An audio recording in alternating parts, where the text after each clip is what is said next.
Hi, welcome. Enjoy the content, subscribe, and turn on notifications. Claire was only 29 years old when she began to realize that what was holding her marriage together was, in fact, the fear of dismantling everything she had built. From the outside, life seemed in order. A hard-working husband, 2 healthy children, and a house that, in the eyes of others, represented stability. But inside, everything was slowly crumbling, like a wall full of invisible cracks, ready to give way at the slightest impact. Since the first year of marriage, Claire took on everything without even questioning it. She took care of the house, the kids, the bills, the appointments, the school events, the feverish nights, and the chaotic mornings. She did it all as if it were natural, as if that were the role she was supposed to play, without asking for help, without complaining. Every time she tried to share something with Travis, he would say he was already overwhelmed with work and that she, being home more, should handle those things. At first, Claire believed in this logic. She thought that was how it was supposed to be, that she needed to be understanding.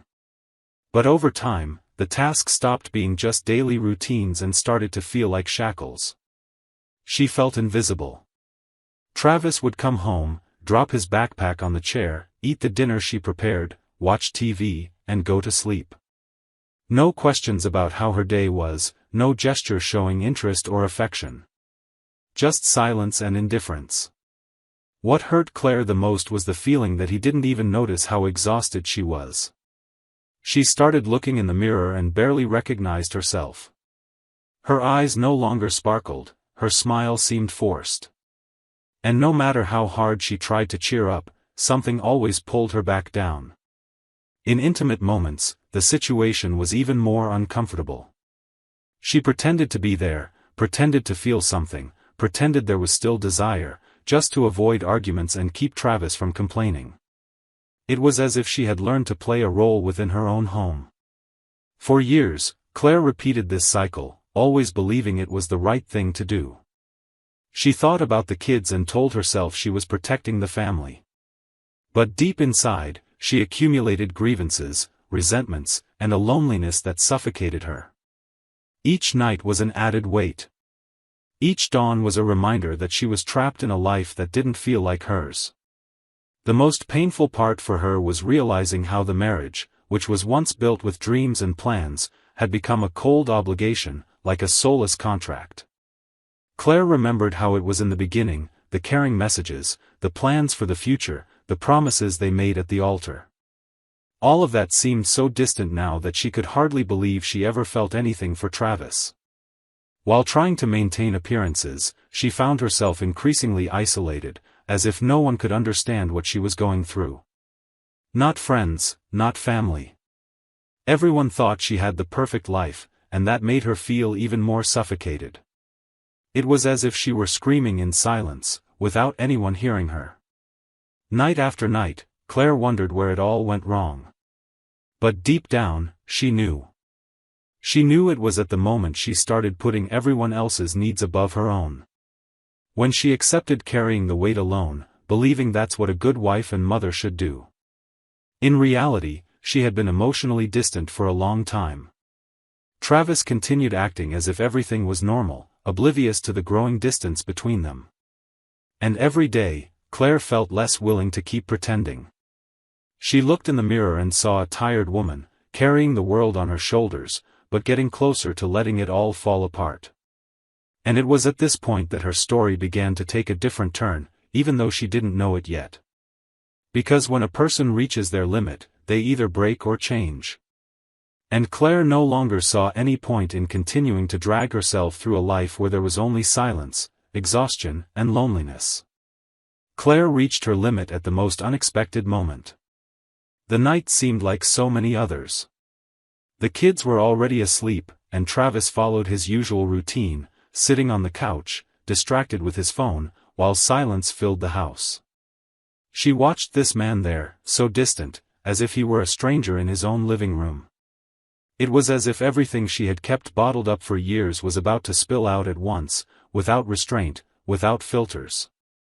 She took a deep breath, as if gathering courage before crossing a bridge about to collapse.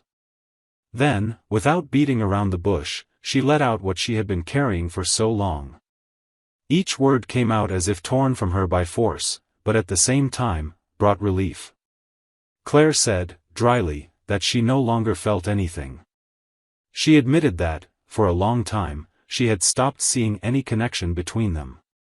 She confessed, without hesitation, that all that remained between them was just a facade, and that, in their most intimate moments, she forced herself to pretend involvement, just to avoid fights and maintain the appearance of a stable marriage. The words hung heavy in the air. Travis, without taking his eyes off the screen, continued as if he hadn't heard. That made her blood boil. Claire stood up, took a deep breath, and this time spoke even more cruelly, as if trying to provoke the reaction he always avoided. With a red face and a racing heart, she blurted out that if this was how life was going to be, then she had made up her mind. With all the coldness she could muster, she threw out the sentence that would change everything between them, so, you know what? I'm going to find myself a lover. For a few seconds, she even believed Travis would get up, that he would yell, argue, or at least react in some way. But what came next was worse than any scene she could have imagined. Travis didn't make a scene. Without even looking her in the eyes, he responded in a dry, cold tone, without a trace of emotion, "Do whatever you want." Claire stood frozen. It was as if she had been dealt a blow that left her breathless. His indifference was more painful than any offensive word he could have said. She realized, right there, that there was nothing left to save. Everything she had tried to hold together for years had turned to dust. That marriage was nothing more than an empty theater, where neither of them bothered to play the roles they were supposed to. After that night, the house became even quieter. Travis continued with his habits as if nothing had happened. Claire, on the other hand, felt as if every room was tightening around her chest. It was like living between walls that constantly reminded her of what she had lost.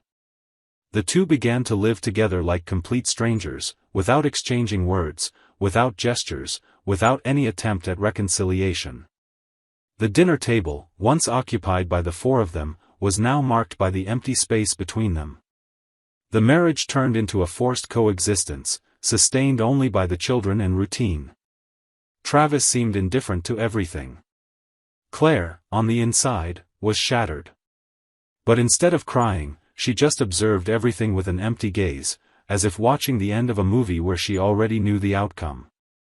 What troubled her most was the certainty that the words spoken during the fight weren't just a spur-of-the-moment impulse.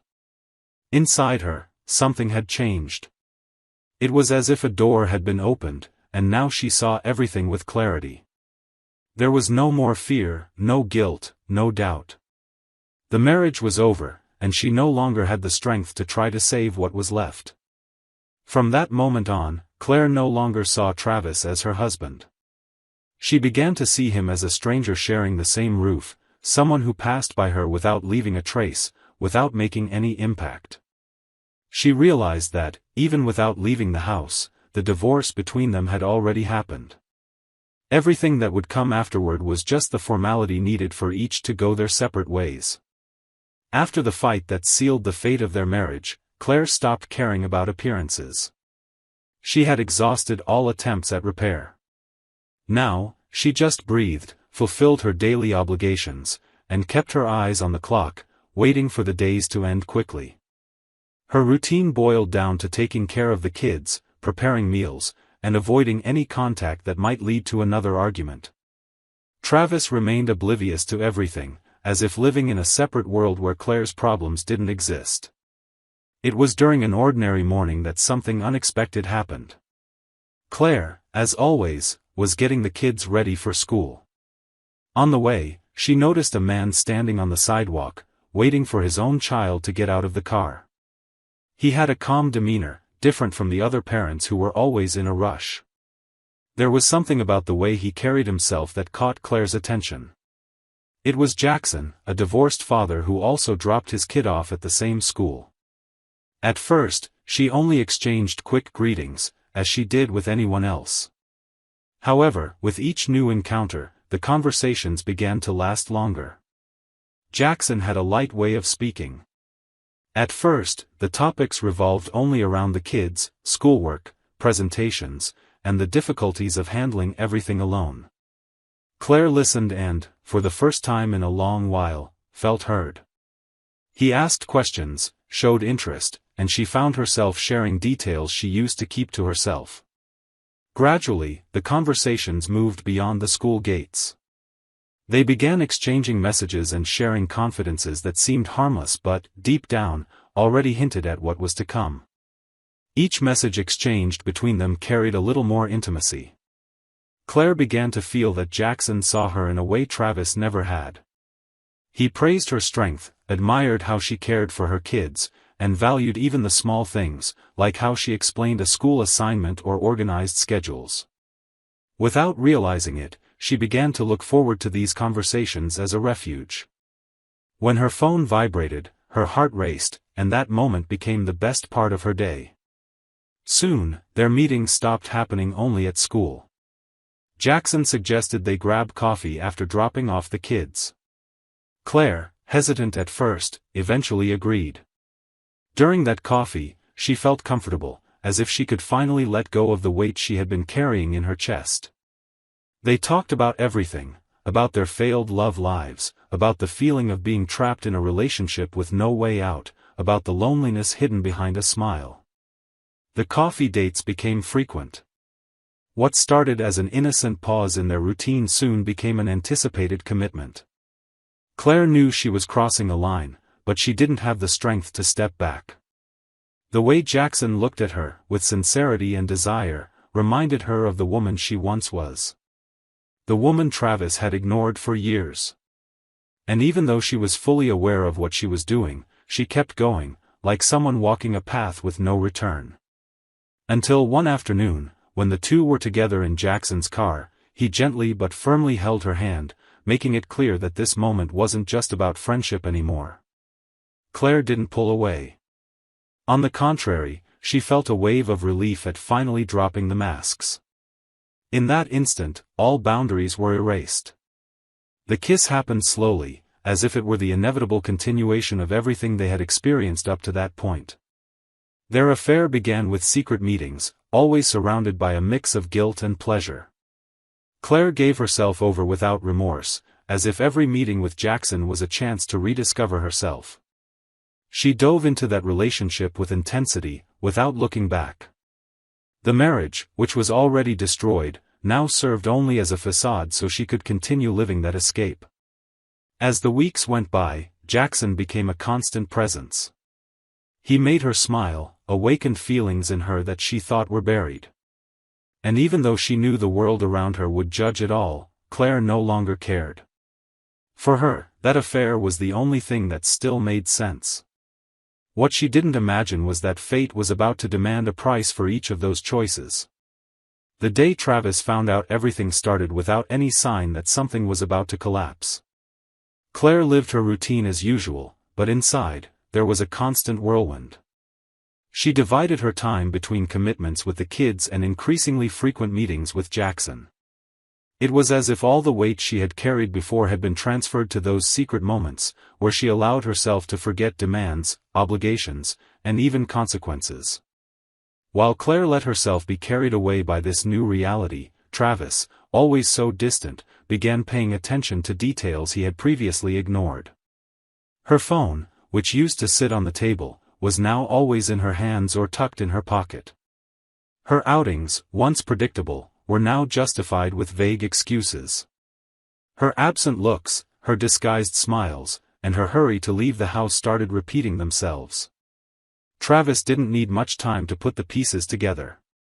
Without confrontations or direct questions, he opted for something more precise. On an ordinary day, while Claire was preparing coffee, he asked for her phone with a calmness that unsettled her. She hesitated but handed it over, believing he was just taking a quick look at something unimportant.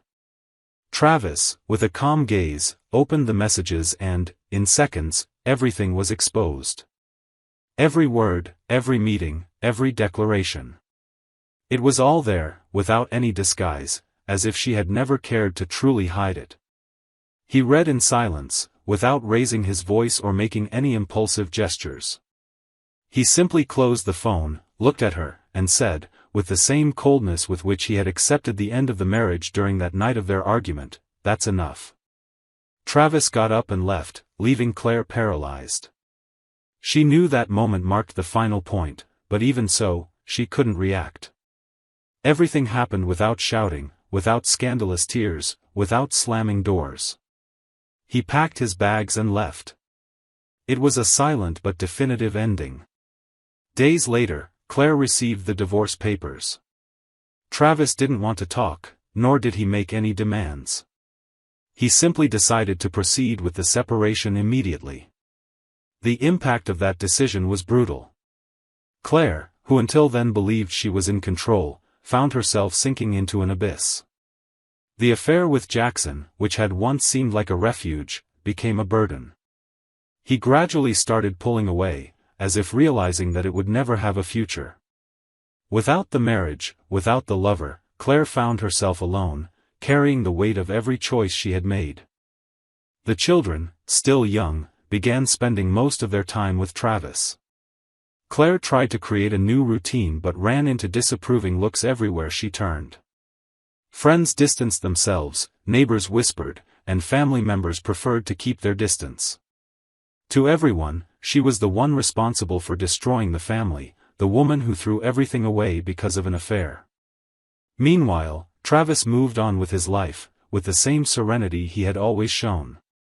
He started a new relationship with Olivia, a woman who quickly won the sympathy of everyone around her. Unlike Claire, Olivia was seen as elegant, kind, and understanding. Comments spread quickly. People said Travis had finally found someone who brought him peace, someone who valued stability and respect. Claire, on the other hand, watched it all from afar, with a constant tightness in her chest. The old house, now occupied by another woman in the space that was once hers, became the symbol of what she had lost. The kids began showing a preference for the new environment, and each visit to Claire became shorter, more distant, as if time were erasing the memories they had of her. The weeks dragged on. Claire, who once felt alive in Jackson's arms, now wandered the streets like a shadow, unsure how to rebuild what she had destroyed. And no matter how hard she tried to justify it, everything around her made it clear there was no going back. She had crossed a line that most would never forgive. Inside her, pride tried to keep her posture firm, but loneliness screamed every night. Jackson disappeared completely, without even a proper goodbye. The man who had seemed so present, so involved, vanished as if he had never existed.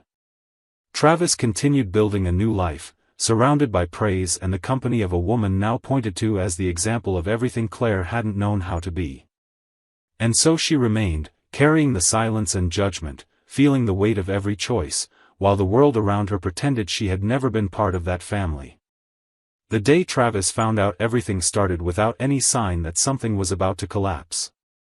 Claire lived her routine as usual, but inside, there was a constant whirlwind.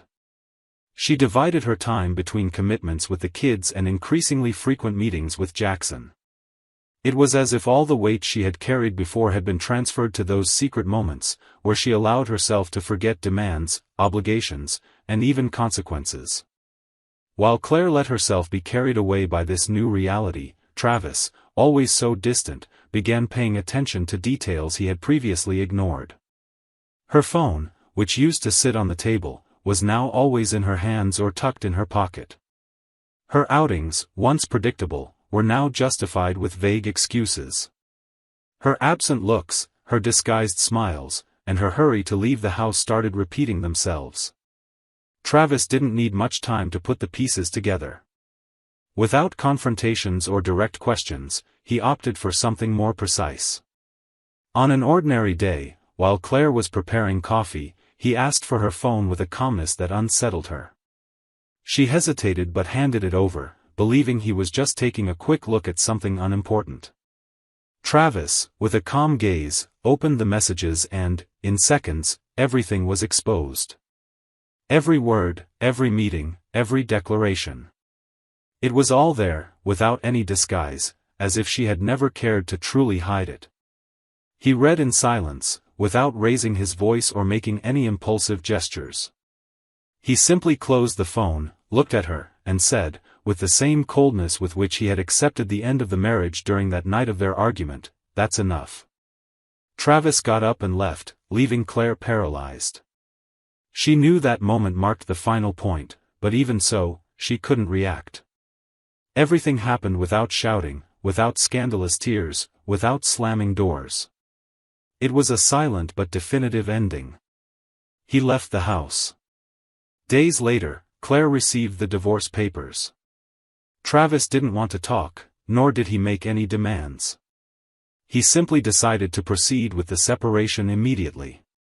Travis thought she would regret it, that it would all end up being a momentary mistake, and that the affair with Jackson would end as soon as the weight of the separation fell on her. But the outcome was very different from what he expected. Jackson didn't pull away. On the contrary, he was happy about the separation and quickly showed he was willing to commit to the relationship. He began frequenting Claire's house naturally, without hiding their involvement, as if he were simply taking the place that, to him, had belonged to him for a long time. The separation was finalized officially, and Claire stayed in the house with the kids. Travis tried to argue in court, talking about the betrayal, attempting to reverse custody or reduce the amount of alimony, but he didn't have enough evidence to support the accusations. In the end, he was forced to pay a fixed alimony, while Claire retained custody of the children. As the weeks passed, Jackson became increasingly present. Now, he wasn't just her boyfriend but also someone who shared the household responsibilities. He, who already had a young son from another relationship, began integrating into Claire's and the kids' routines naturally. Suddenly, they formed a new family, with 3 kids running around the house, laughing together, forming bonds. The kids adored Jackson. He was attentive, played games, took them on outings, and helped with school tasks. His son, on the other hand, grew attached to Claire as if he had always been part of that house. It was a new dynamic, different but functional. Jackson cooked, washed dishes, helped with household chores as if he had been there for years, as if he had always been part of their lives. Meanwhile, Travis followed a distant path. He came to pick up the kids only once a week, without creating strong bonds during those visits. Conversations were brief, and everything seemed like just an obligation to fulfill. 6 months passed, and each of their lives took definitive shapes. Travis started dating again and soon moved in with his new partner, living a comfortable routine, far from everything that once was his former family. The same happened with Claire and Jackson. They decided to live together, fully committing to the relationship. And Jackson continued doing his part. He shared the responsibilities of raising the kids, helped with meals, drove them to and from school, and organized the house without complaining. He didn't hide, nor did he shy away from responsibility. Everything seemed to fit. The new family, improbable as it was, worked. 2 years passed since everything changed. Life, which once seemed to revolve around that old house, took very different paths. Claire and Jackson remained solid, creating a calm routine where both shared responsibilities. Their relationship matured. The kids adapted well to the new reality, and that house, which was once the stage for so many fights, was now filled with laughter, group tasks, and family dinners. As for Travis, on the other hand, he seemed to have settled comfortably into his new relationship. At first, everything seemed perfect with his new girlfriend. She was fun, lively, and full of expectations. But as time went on, the masks began to fall. Travis, who had always been a quiet man, reverted to his old behavior. He came home from work, dropped his things in the corner, grabbed a beer, and plopped onto the couch, not caring about anything beyond the television. He spent hours there, glued to the screen, as if the rest of the house didn't exist. He didn't ask how her day was. He didn't show interest in conversations, offer help with chores, or even demonstrate any desire to share simple moments. He just went through the motions at work, came home, and sank into the armchair, as if the world revolved solely around that. Little by little, the initial spark of the relationship dimmed, and her dissatisfaction grew. Without Travis noticing, she began seeking refuge in her phone. While he kept his eyes on the TV, she was in the bedroom, lying on the bed, phone in hand. The quiet laughter, the discreet smiles, and the fingers sliding across the screen said it all. She was clearly entertained by someone who knew how to offer what she felt was missing at home.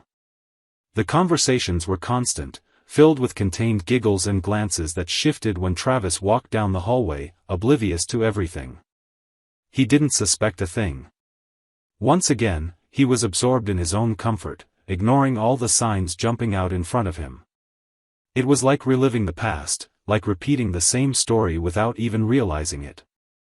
Travis, planted on the couch, stuck in monotony, continued living on autopilot, unaware that, once again, he was being left behind. Thank you for watching the video. If you enjoyed it, don't forget to subscribe to the channel and turn on notifications so you won't miss any updates. See you next time.